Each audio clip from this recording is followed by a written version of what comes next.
English easy या चॅनलमध्ये मित्रांनो तुमचं पुन्हा एकदा खूप खूप स्वागत. मित्रांनो, आजच्या व्हिडिओमध्ये आपण इंग्रजी बोलताना जे आर्टिकल्स आहेत त्या आर्टिकल्समध्ये ए अँड डीचा समावेश होतो. ही आर्टिकल्स नेमकी कुठं वापरली जातात याच्यावर चर्चा करणार. मित्रांनो, याच्यामध्ये मी जसं आधीच्या व्हिडिओमध्ये सांगितलेलं आहे की ही आर्टिकल्स कुठं वापरली जात नाही, मात्र या व्हिडिओमध्ये कुठं वापरली जातात याच्यावर आपण चर्चा करणार. मित्रांनो, ह्याच्यामध्ये हे आणि अँड यांना इनडेफिनेट आर्टिकल असं म्हटलं जातं. इनडेफिनेट. तर द ला डेफिनेट आर्टिकल असं म्हटलं जातं. मराठीमध्ये इनडेफिनेट म्हणजे अनिश्चित आणि डेफिनेट म्हणजे निश्चित. याचा अर्थ इंग्रजीमध्ये फक्त 3च आर्टिकल्स आहेत, ज्यामध्ये द हे डेफिनेटमध्ये मोडलं जातं आणि ए आणि ए हे इनडेफिनेटमध्ये मोडलं जातं. तर ही आर्टिकल्स जी आहेत ती नेमकी कधी आणि कुठं वापरली जातात याच्यावर मित्रांनो आजचा हा आपला व्हिडिओ आहे. त्यामुळे व्हिडिओ पूर्ण बघा की जेणेकरून जे रूल्स मी तुम्हाला सांगणार आहे ते रूल्स तुमच्या लक्षात राहतील. मित्रांनो, ए सामान्य नामापूर्वी जनरली एचा वापर केला जातो. फॉर एक्झाम्पल, मला असं म्हणायचं आहे की तो विद्यार्थी आहे. हेच वाक्य जर इंग्रजीमध्ये मला म्हणायचं झालं तर मी असं म्हणेन, he is a student.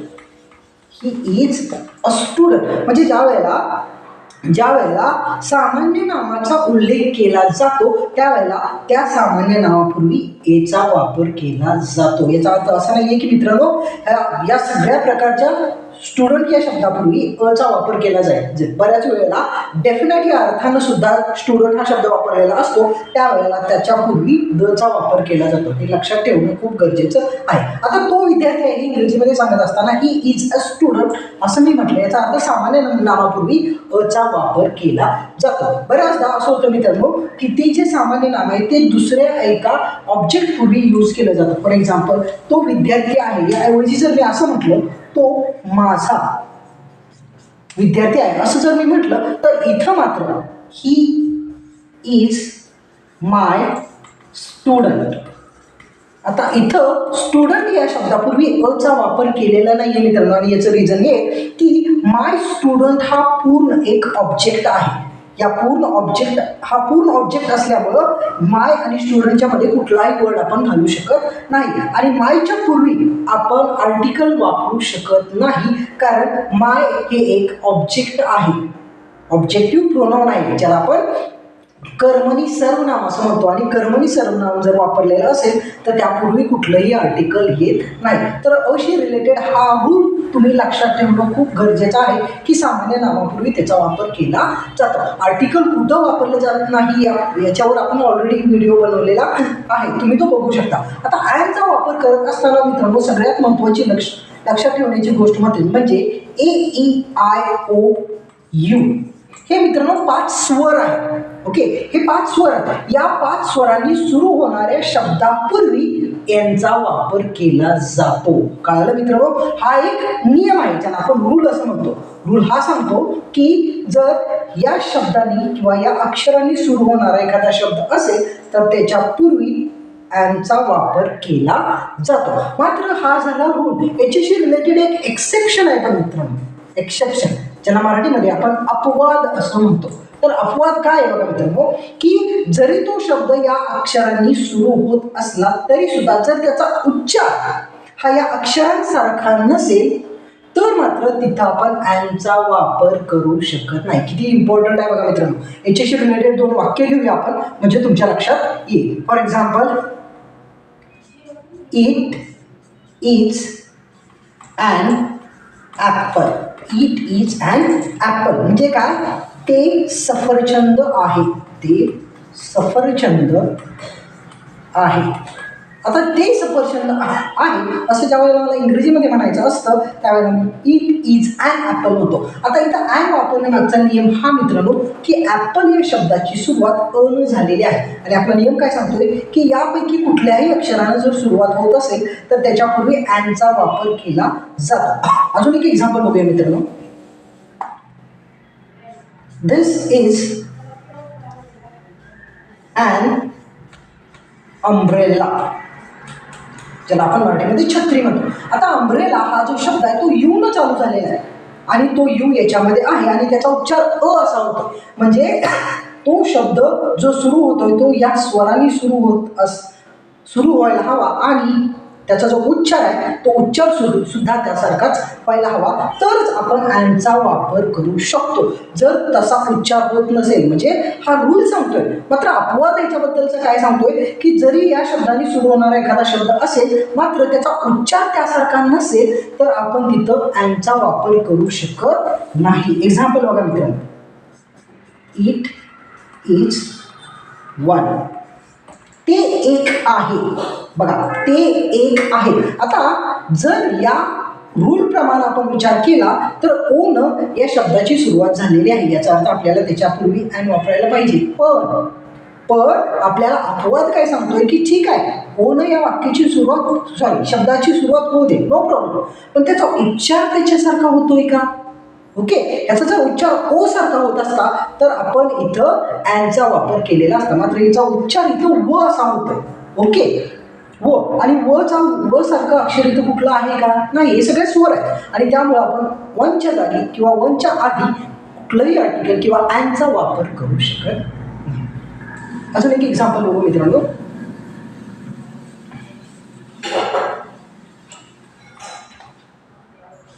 It is unique. Unique ज्याला मराठीमध्ये आपण अद्वितीय, वेगळं असं म्हणतो. ओके, आता युनिक हा जर शब्द तुम्ही बघितला तर त्याच्यामधलं जे पहिलं अक्षर आहे त्याची सुरुवात यू न झालेली आहे, मात्र ज्या वेळेला आपण याचा उच्चार बघतो त्याचा उच्चार होतो यू. याचा अर्थ यासारखं कुठलंही अक्षर इथं नाही, त्याची सुरुवात जरी त्या अक्षरानं होत असली तरी त्याचा उच्चार त्याच्यासारखा होत नसल्या कारणानं आपण इथे युनिक या शब्दापूर्वी आर्टिकल अँड वापरू शकत नाही, कारण याचा उच्चार त्या प्रकारचा नाहीये. बऱ्याच अंशी मित्रांनो रूल्समध्ये असंही होतं की त्या ज्या शब्दाचा उच्चार आहे, उच्चार हा या 5 साऊंड सारखा असतो. उच्चार हा 5 साऊंड सारखा असतो, मात्र नो साऊंड सारखा उच्चार असतो, मात्र साऊंड यूज केलेला तिथं नसतो. बघा मित्रांनो, असंही होऊ शकतं, म्हणजे या साऊंड सारखा उच्चार होतो मात्र या साऊंड पैकी कुठलंही अक्षर तिथं वापरलेलं नसतं. For example, he is an honest person. तो खूप प्रामाणिक व्यक्ती आहे. आता मित्रांनो इथं हा जर शब्द तुम्ही बघितला तर हा शब्द आहे ऑनेस्ट.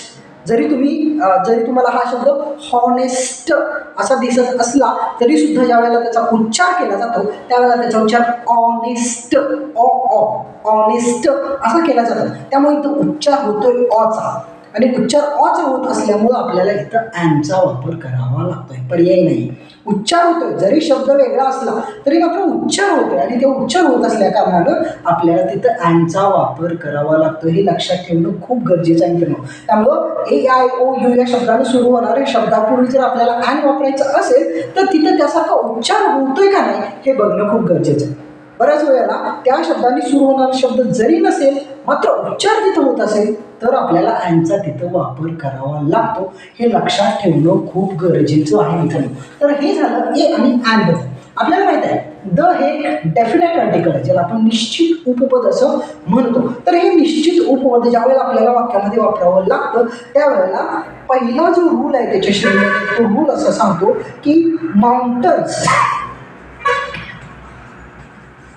किंवा रिव्हर्स किंवा डॅम्स,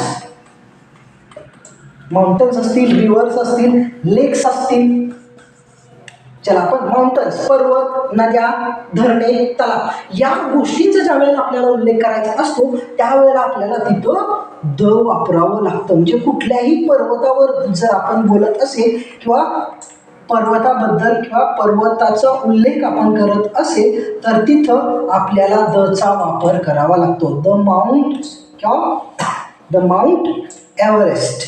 माउंट एव्हरेस्ट हा एक पर्वत आहे मित्रांनो आणि त्याचा उल्लेख करण्यासाठी आपल्याला इथं द वापरावं लागते. जर आपल्याला नदीचं एखादं नाव सांगायचं असेल द गंगा, एखाद्या नदीचा उल्लेख करायचा असेल तर तिथं आपल्याला द वापरावं लागतं. द कोयना डॅम, कोयना धरण, कोयना डॅम. तर डॅमबद्दल बोलतोय, कोयना डॅमबद्दल बोलतोय आपण, त्या तिथं दचा वापर केलेला आहे. लेकचा उल्लेख तुम्हाला करायचा आहे. द लोणार, लोणार हे एक सरोवर आहे मित्रांनो, तर त्याचा उल्लेख करायचा असेल तर आपल्याला फक्त दचा वापर करावा लागतो. म्हणजे नियम काय सांगतोय की नद्या, पर्वत असतील, धरणे असतील, जलाशय असतील तर तिथं आपल्याला दचा वापर करावा लागतो. त्याच्यानंतर रिलिजियस बुक्स, रिलिजियस बुक्स ज्याला आपण मित्रांनो धार्मिक पुस्तकं म्हणतो, तर या धार्मिक पुस्तकाचा ज्या वेळेला आपल्याला उल्लेख करायचा असतो तर त्यावेळेला तिथं आपल्याला द वापरावं लागतं. द रामायण असेल, द भगवद्गीता असेल किंवा द महाभारत असेल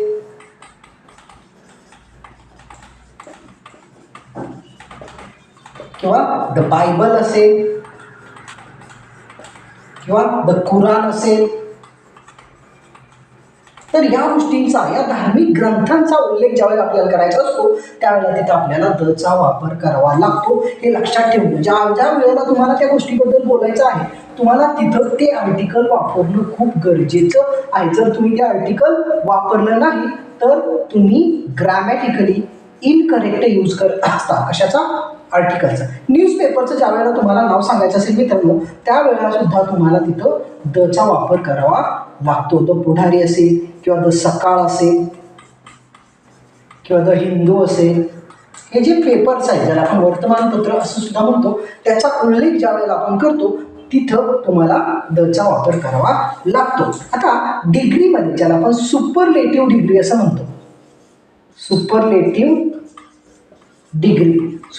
डिग्रीचा ज्या वेळेला आपल्याला उल्लेख करायचा असतो तर त्यावेळेला EST असा प्रत्यय असणाऱ्या प्रत्येक विशेषणाच्या पूर्वी आपल्याला दचा वापर करावा लागतो. फॉर एक्झाम्पल द स्मॉलेस्ट, म्हणजे हा जो EST प्रत्यय आहे हा कुठल्याही ॲडजेक्टिव्हला लागू नये मित्रांनो, त्याच्या पूर्वी तुम्हाला दचा वापर करावा लागतो. तर तुम्ही तसं केलं नाही तर ते ग्रामॅटिकली इनकरेक्ट. आता युनिक थिंग्स ज्या असतात मित्रांनो, ओनली थिंग्स म्हणजे जी गोष्ट जगामध्ये फक्त एकच आहे, ओनली जी गोष्ट जगामध्ये एकच आहे त्या गोष्टीचा उल्लेख करत असताना दचा वापर करावा लागतो. द मून, द स्काय, आता या गोष्टी एकच आहेत मित्रांनो आणि त्यामुळे ज्या वेळेला आपल्याला तो उल्लेख करायचा असतो त्यावेळेला तो आपण द यूज करूनच करू शकतो. जर द यूज केलं नाही, फक्त तुम्ही मून म्हटलं तर ते ग्रॅमॅटिकली इनकरेक्ट असेल आणि वाक्यामध्ये असं करत असताना तुम्हाला त्याचा आधार घेणं किंवा ते वापरणं खूप गरजेचं आहे. जर तुम्ही तसं केलं नाही तर ते ग्रॅमॅटिकली इनकरेक्ट येईल. त्याच्यानंतर ज्या वेळेला तुम्हाला आडनावांचं अनेक वचन सांगायचं असतं किंवा आडनावांच्या अनेक वचनबद्दल उल्लेख करायचा असतो त्यावेळेला सुद्धा तुम्हाला तिथं द वापरावं लागतं. कसं बघा, फॉर एक्झाम्पल द निकम्स. आता आडनावांचं अनेक वचन करतोय आपण, निकम एक जर म्हटलं असतं तर द आलं नसतं, पण इथं आडनावांचं अनेक वचन आपण केल्यामुळे तिथं द आलेलं आहे. द पवार्स, म्हणजे ज्या वेळेला आपण आडनावांचं अनेक वचन करत असतो त्यावेळेला तिथं आपल्याला दचा वापर करावा लागतो. हा नियम आहे मित्र आणि हे नियम लक्षात असतील तरच आपण ज्या वेळेला स्पोकन इंग्लिशमध्ये दचा वापर करणार आहे त्यावेळेला आपल्याला त्याचा परफेक्ट यूज तिथं करता येणार आहे. जर हे माहीत नसेल तर आपण त्याचा परफेक्ट यूज तिथं करू शकत नाही, कारण हे गरजेचं आहे. ते जर तुम्ही वापरलंच नाही तर तुम्ही इंग्रजी व्यवस्थित बोलू शकत नाही. तर हे जे नियम आहे हे नियम लक्षात ठेवणं खूप गरजेचं आहे मित्रांनो. हे जर नियम तुमच्या लक्षात नसतील तर तुम्ही त्याचं परफेक्ट यूज करू शकत नाही. तर हा होता व्हिडिओ मित्रांनो, आर्टिकल्स किंवा उपपदे कुठे वापरायची याच्याशी संबंधित. ए असेल, ॲन असेल किंवा द असेल, वाक्यामध्ये नेमकं कसं वापरलं जातं त्याच्याशी रिलेटेड रूल्स काय हे मी सांगण्याचा प्रयत्न केलेला आहे. व्हिडिओ जर आवडला असेल तर लाईक, शेअर आणि सबस्क्राईब करायला विसरू नका मित्रांनो, कारण यासारखे भरपूर व्हिडिओ मी तुमच्यासाठी घेऊन येणार. तर ठीक आहे मित्रांनो, या व्हिडिओमध्ये एवढंच. भेटूया पुढच्या व्हिडिओमध्ये अशाच एका नवीन टॉपिक सह.